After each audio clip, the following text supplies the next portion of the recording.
बिस्मिल्लाहिर्रहमानिर्रहीम। दोस्तों, आज की हमारी ये गज़ल हमारे मरहूम दोस्त आमिर अब्बास के नाम है। हम दुआ करते हैं कि अल्लाह ताला उन्हें जन्नतुल फिरदौस में आला मकाम अता फ़रमाए, आमीन। एक शख्स को चाहा था तारों की तरह हमने, एक शख्स को समझा था फूलों की तरह हमने। वो शख्स क़यामत था, क्या उसकी करें बातें। दिन उसके लिए पैदा और उसकी ही थी रातें। कम मिलता किसी से था, हमसे थी मुलाकातें। रंग उसका शहाबी था, जुल्फ़ों में थी महकारें। आँखें थीं कि जादू था, पलकें थीं कि तलवारें।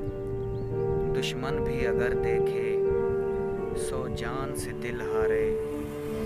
कुछ तुमसे वो मिलता था, बातों में शबाहत थी। हाँ, तुम सा ही लगता था, शोखी में शरारत में। लगता भी तुम्ही सा था, लगता ही